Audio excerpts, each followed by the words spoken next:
Assalamualaikum warahmatullahi wabarakatuh. Waalaikumsalam. Pemirsa Ruang Mat Channel SMP, channel YouTube MGMP Matematika Kota Semarang.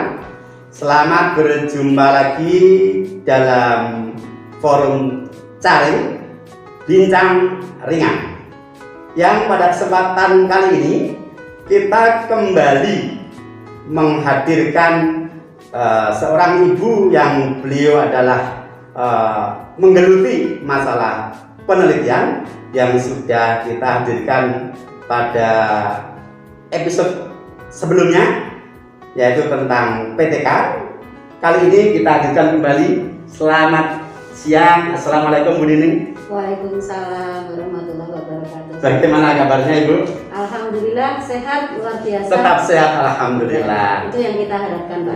Dan mudah-mudahan puasa yang kita jalani ini semakin menambah khasiat. Betul. Baik Bu Nining, nun sewu kita buka dulu. Oh, iya. Biar kita Izin pemirsa. nun sewu Bu Nining, Ya. melihat respon dari para pemirsa Ruang Mat Channel dengan postingan kita yang lalu tentang PTK, ternyata begitu antusias. Oke. Nah ini terima perlu kasih, Pak. Kalau bisa memberi pencerahan. iya. Dan mudah-mudahan bisa ditindaklanjuti dan direspon teman-teman. Dan kesempatan kali ini kami mengundang Ibu kembali. Dan saya ngerepoti Bu Nining. Tidak masalah Pak. Karena kami ingin menggali lebih jauh tentang terkait PI. Ya, PI. Selain PTK itu kan ada PI-PI yang lain. Nah itu yang bisa kita angkat, yang mungkin relatif mudah kita lakukan. Begitu Bu Nining. Untuk PI itu sebenarnya kan luas ya Pak Rati, dan bisa digali oleh teman-teman guru. Kemarin kita sudah berbicara tentang PTK Di masa pandemi khususnya. Nah ini kita berbicaranya masa pandemi terus ya. Iya. Dan mudah-mudahan segera berakhir. Mudah-mudahan.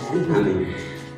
Kemudian selain PTK itu sebenarnya teman-teman bisa membuat publikasi ilmiah itu dalam bentuk best practice, ya, tinjauan ilmiah, artikel ilmiah populer, pemirsa, ya. Kemudian ada buku pedoman guru, ya, buku diktat, modul. Cukup banyak ya. Banyak. Ya. Oke, tadi Ibu menyebut best practice. Best practice. Itu sebenarnya apa itu? Best practice itu. Karya ilmiah. Jadi selain PTK, kalau PTK itu kan ada siklus-siklus ya Pak. Ya. Nah, ada siklus 1, siklus 2, siklus 3 dan selanjutnya sampai penelitian itu berhasil.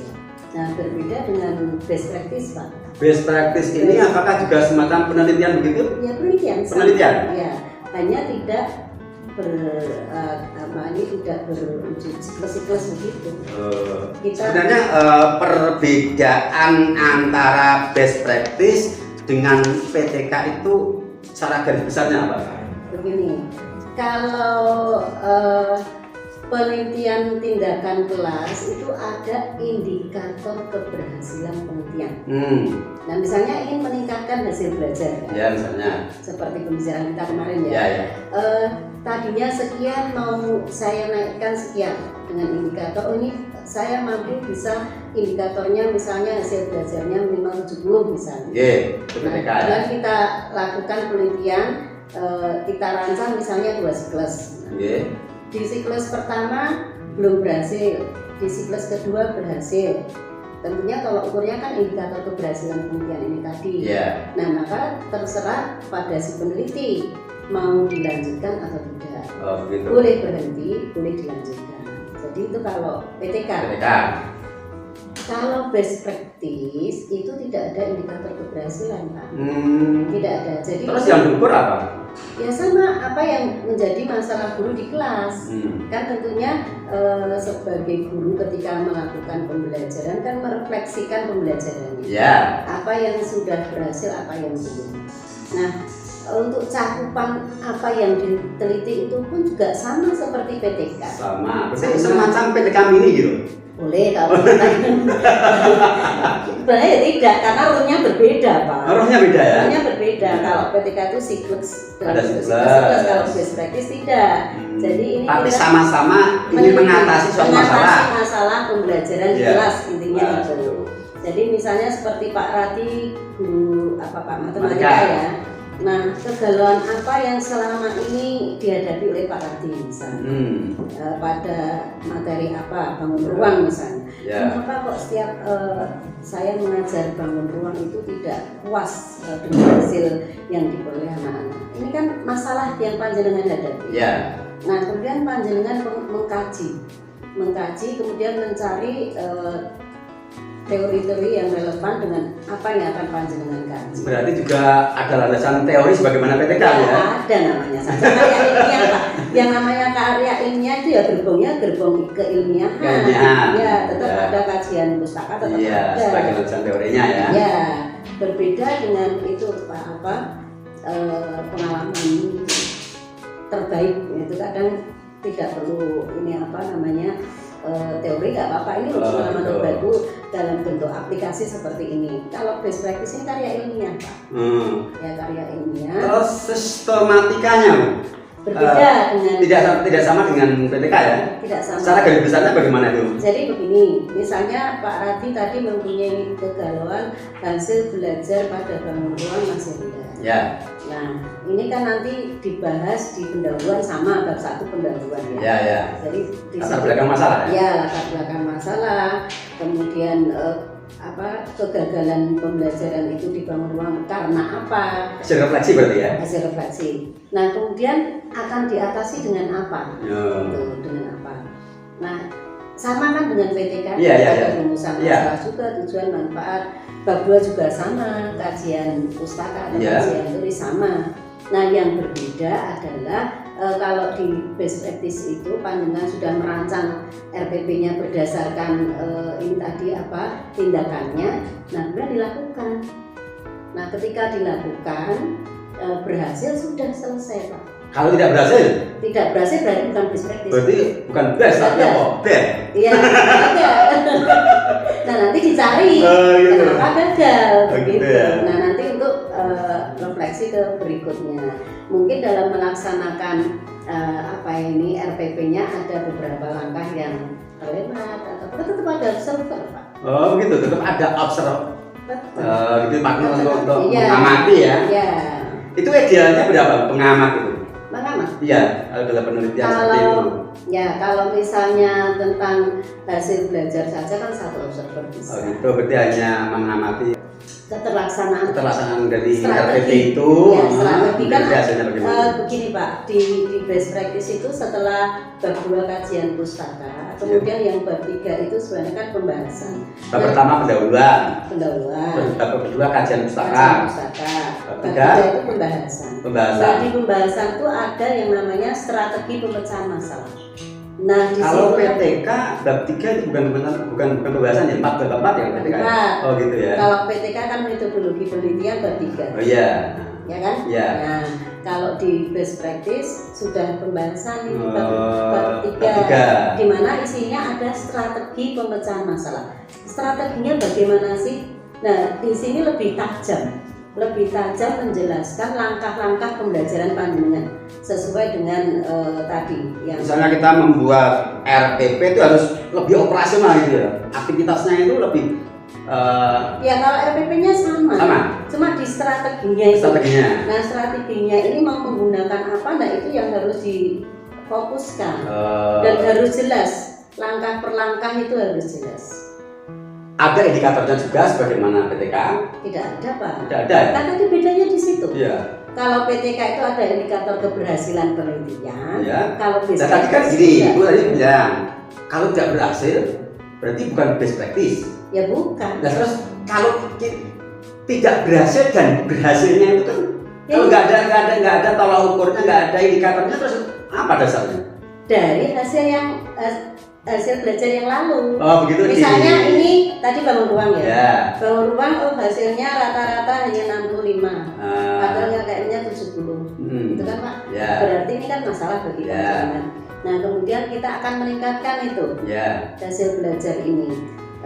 Meningkat seberapa pun nggak masalah. Oh misalnya 65 kok 67 nggak masalah. Nggak masalah. Termasuk ini sudah best practice ya? Sudah. Cuma kenapa tidak signifikan? Oh begitu ya. Nah itu nanti di pembahasan. Di pembahasan ada hambatan. Itu kan berarti tidak sesuai dengan harapan panjenengan toh. Panjenengan setelah melakukan kajian pustaka kan yakin sebenarnya nih, oh ini nanti dengan menggunakan cara seperti ini saya akan bisa 75 nih rata-ratanya. Nah tapi kenyataannya tidak. Kayaknya 67 dari 65. Why?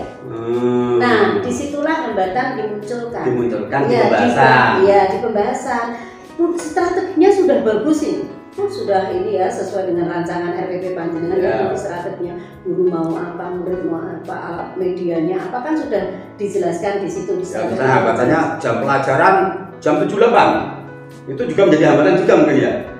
Ya tidak tahu ya tergantung nanti pas pelaksanaan. Bisa jadi itu yang menjadi salah satu faktor ya. Karena anak sudah fokusnya sudah kepengen pulang. Udah pikirannya sudah di rumah.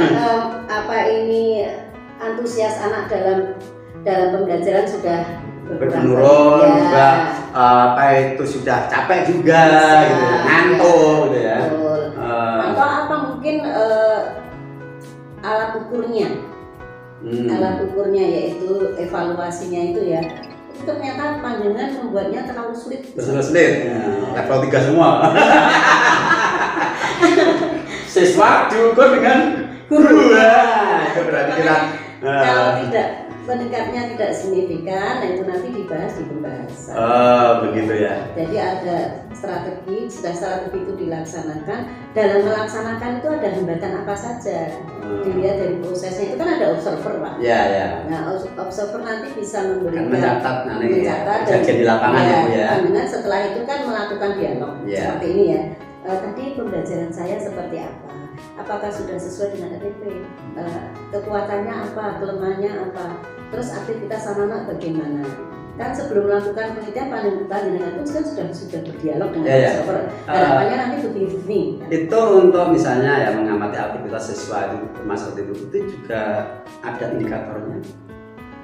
Sebagaimana PTK itu kan ada indikator nanti keaktifan bersiswa bagaimana seberapa itu kan. Kalau di best practice itu untuk instrumen pengamatannya ke pelaksanaan RPP-nya. Oh gitu ya, tidak sampai ke sana ya? Iya, kecuali kalau panjenengan juga akan meningkatkan aktivitas. Boleh tidak harus hasil belajar. Bisa hampir mirip gitu ya kalau dengan PTK-nya. Tidak ada siklus. Satu tidak ada siklus, yang kedua tidak ada indikator keberhasilan. Yang penting sudah meningkat. Makanya nanti di lampiran itu ada hasil belajar. Kalau kita mengukur hasil belajar hasil belajar sebelum tindakan dan hasil belajar sesudah tindakan. Sudah hanya sederhana seperti itu. Kalau misalnya aktivitas tadi mau diangkat, ya aktivitas sebelum tindakan itu seperti apa, setelah tindakan seperti apa. Misalnya mau mengukur keterampilan juga begitu, keterampilan sebelum tindakan seperti apa, sesudah seperti apa. Jadi dibandingkan antara hasil refleksi kita sebelum apa itu tindakan itu dengan setelah tindakan itu dibandingkan gitu ya. Kalau ada peningkatan berarti itu termasuk apa yang kita lakukan termasuk best practice. Tapi kalau ternyata stagnan atau mungkin bahkan menurun, jangan dibuat laporan.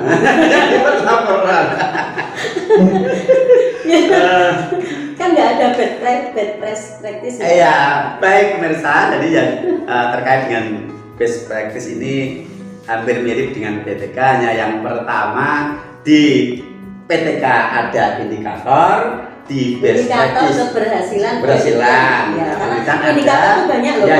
Di PTK ada indikator keberhasilan, tapi di best practice tidak ada. Di PTK ada siklus, di best practice tidak. Yang ketiga di PTK itu bab 1 pendahuluan, bab 2 adalah landasan teori, kemudian yang bab 3-nya metodologi penelitian, yang keempat pembahasan, 5 simpulan ya. Sampai bab 5. Tapi kalau best practice hanya 4 ya? 4 bab pendahuluan, kemudian landasan teori, pembahasan, penutup, simpulan dan saran ya. Begitu. Kemudian tadi loh Pak, tadi kan ada strategi, kemudian ada hambatan ya. Ya. Nah, setelah hambatan itu juga harus dijelaskan bagaimana cara mengatasi hambatannya. Cara mengatasi hambatan. Mungkin dalam best practice itu tidak hanya 1 kali pertemuan kan Pak? Ya. Bisa 2 atau 3 kali pertemuan. Hanya saja namanya bukan siklus. Bukan. Ya. Kan dalam sebenarnya bedanya apa? Kan sama-sama pertemuan. Kalau di PTK dikatakan siklus, kalau di best practice kok tidak dikatakan siklus? Kan hanya 1 kali tindakan itu. Nah, kalau PTK kan begini, dalam 1 tindakan itu dilaksanakan, kemudian kita melihat indikator keberhasilan penelitian kan, kita lihat hasilnya itu sudah melampaui dari indikator ini atau belum. Kalau belum, maka berlanjut ke siklus 2. Itu pun kita harus melihat di siklus 1 itu apa kekuatannya, terus apa kelemahannya, dan di siklus 2 itu mau ditingkatkan apanya, memperbaiki apanya. Mungkin ada medianya yang tidak sesuai misalnya. Nah itu kan refleksi di siklus 1, ada refleksi gitu. Baik, gini, teman-teman itu kan sebenarnya masih banyak mengalami ya kekaburan gitu ya, kurang jelasan kalau mau membuat best practice itu ya. Bisa dijelaskan mungkin lebih detailnya gimana? Nah begini Pak, untuk best practice itu kan juga sama seperti PTK, menyelesaikan masalah pembelajaran di kelas melalui penelitian. Ya. Nah misalnya sebelum melakukan tindakan untuk membuat best practice ini, guru merefleksi pembelajarannya. Nah di situ ditemukanlah suatu masalah. Nah masalah itu sama Pak dengan PTK, mungkin hasil belajar, mungkin ke proses pembelajaran yang kemarin kita singgung, ada motivasi, keaktifan, karakter. Ya. Nah itu bisa timbul masalah itu di dalam kelas panjenengan. Nah kemudian guru akan mengatasi masalah ini. Nah untuk mengatasi masalah yang ada di kelas ini, salah satunya bisa dengan melakukan suatu tindakan. Ya. Nah tindakan itu tentunya dalam gerbong keilmiahan. Kemarin sudah kita singgung ya, gerbong keilmiahan harus apik itu ya. Ini juga sama. Nah, guru melakukan refleksi pembelajarannya, sudah didapat, menginterferisir, oh ini masalah saya tentang hasil belajar misalnya, dengan atau keaktifan atau seperti kemarin motivasi atau karakter atau apapun itu. Misalnya kita ambil hasil belajar dulu saja lah. Terutama hasil belajar dulu. Kalau karakter mungkin bisa kita menggunakan refleksi dari pertemuan sebelumnya ya. Nah ini kalau hasil belajar, misalnya hasil belajar dalam bilangan bulat jelek, ya rendah gitu ya. Itu kan sudah kita lalui. Kemudian kita akan melakukan best practice. Apa harus materi itu lagi atau bisa materi berikutnya? Materi berikutnya. Materi berikutnya. Ya, kalau ini kemarin bilangan bulat itu panjenengan kok gagal. Ya. Kan ada remedial, Bapak. Ya. Nah, ada remedial. Nah, di sini guru untuk di materi berikutnya akan mencoba meningkatkan hasil belajar. Misalnya dari bilangan bulat kan setelah itu bilangan pecahan. Ya, misalnya bilangan kita best practice-nya di pecahan gitu ya. Tapi refleksinya kita menggunakan dasar refleksi dari bilangan bulat. Bilangan bulat. Nah, itu ya, berarti bisa. Jadi yang kita lihat itu hasil belajarnya, tidak ke konten materinya itu. Oh begitu, karena pemahaman saya itu ini, kalau hasil refleksi sebelumnya, pertemuan sebelumnya, pokok bahasan sebelumnya digunakan ke penelitian berikutnya, apa ada korelasinya, apa nyambung ini? Ternyata karena materi sebelumnya itu termasuk juga bisa menjadi prasyarat dari materi berikutnya, Bu ya. Jadi karena hasil belajarnya kemarin rendah. Misalnya tadi kemarin rendah. Nah, kita akan meningkatkan hasil belajar. Misal rata-rata kemarin 65, dengan kan terus melakukan di KD itu ada remedi. Oke lah, ini kan sudah selesai. Nah, panjenengan ingin meningkatkan hasil belajar itu rata-rata paling tidak lebih dari 65. Nah, maka panjenengan melakukan satu tindakan, tapi bukan PTK ya, Pak. Satu tindakan berdasarkan kajian teori, panjenengan mau menggunakan alat untuk menyelesaikan masalah itu mungkin dengan pendekatan apa? Pendekatan, strategi, metode, gitu ya? model, media, apapun ya, yang panjenengan melalui referensi ini yakin bisa meningkatkan hasil belajar. Arti yang kita refleksi itu tidak hanya sebatas hasil siswa jelek, terus saya akan meningkatkan, tetapi yang kita refleksi juga harus guru dalam melakukan pembelajarannya sudah menarik atau belum? Iya. Termasuk itu ya, Bu. Terus iya, tetap ada. Apakah guru dalam belajar itu bervariasi, punya inovasi, atau mungkin konvensional? Itu berarti menjadi bahan refleksinya, menjadi dasar kita untuk melakukan best practice, melakukan perbaikan-perbaikan dalam pembelajaran itu sehingga nanti bisa meningkatkan hasil. Karena bisa meningkatkan hasilnya itu namanya best practice. Kalau itu berarti saya bisa nangkap artinya nyambung antara hasil refleksi sebelumnya dengan tindakan yang akan kita lakukan pada pokok bahasan berikutnya. Ternyata di sini satu kesatuan ya, tidak hanya dilihat dari sisi apa itu hasil saja jelek, tapi juga mengapa hasil jelek itu. Begitu ya, Bu ya. Nanti kan di latar belakang dijelaskan tuh, Pak. Di bab 1 panjenengan kan ada identifikasi masalah gitu. Identifikasi masalah apa saja. Nah, begitu. Jadi sudah jelas ya, Pak, di sini. Untuk bab 3 kan tadi sudah saya simpulkan. Bab 4 kan tinggal simpulan. Tetap sama dengan PTK, harus ada benang merah dari judul, kemudian nanti rumusan masalah. Tujuan. Terus apa itu pembahasan sampai simpul. Jangan model tempel kemarin itu ya. Oke, baik pemirsa.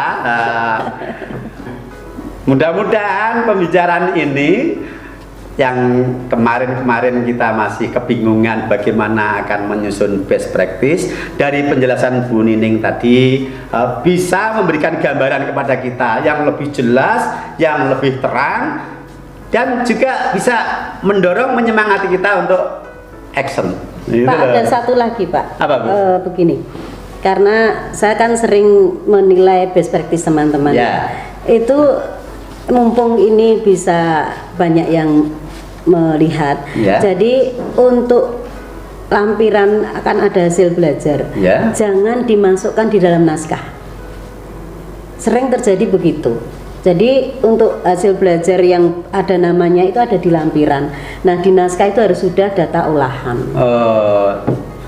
Maksudnya hasil belajar yang kertas biasa itu? Bukan. Daftar nilai itu loh. Daftar nilai. Daftar nilai itu kan ada namanya, toh, Pak?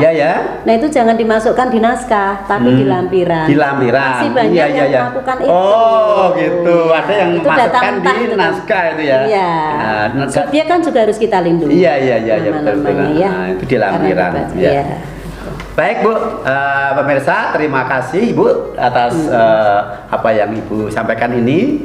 Intinya pemirsa, bahwa setiap kita guru pasti ada masalah, dan masalah bukan untuk dibiarkan, tetapi untuk diselesaikan. Salah satu caranya adalah selain PTK bisa melalui best practice. Best practice ada kesamaan juga ada perbedaan dengan PTK. Kalau PTK ada 5 bab, best practice cukup 4 bab saja. Kalau di PTK ada siklus, di best practice tidak ada siklus. Di PTK ada tolok ukur indikator indikator keberhasilan. Di best practice tidak ada. Mungkin ada pesan yang bisa sampaikan?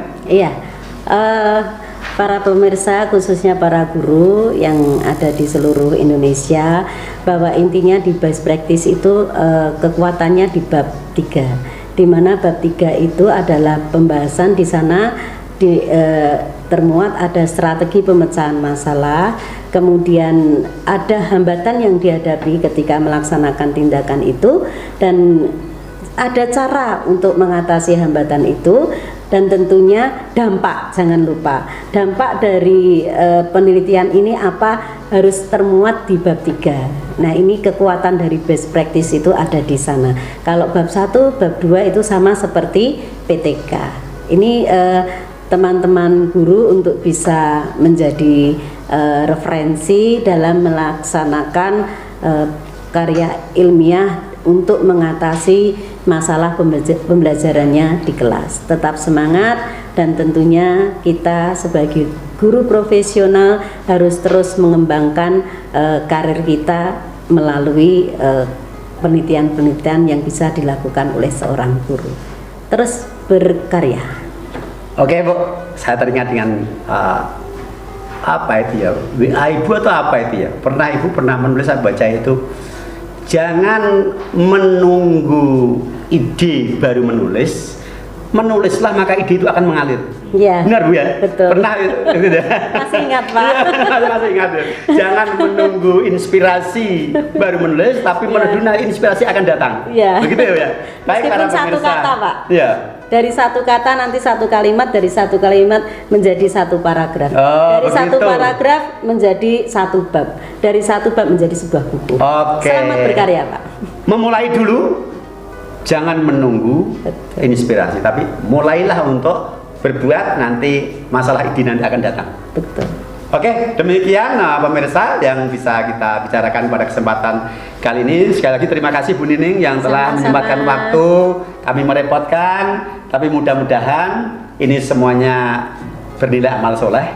Amin. Karena sekecil apapun kebaikan yang bisa kita bagi untuk sesama, selama itu ikhlas, insya Allah bernilai ibadah. Dan sebaik-baik manusia adalah yang bermanfaat untuk sesama. Mudah-mudahan ini termasuk itu Ibu. Insya Allah Pak. Baik, kalau begitu sampai di sini perjumpaan kita pada episode kali ini. Sampai berjumpa pada kesempatan yang lain di ruang Mat SMP Channel MGMP Matematika SMP Kota Semarang. Caring.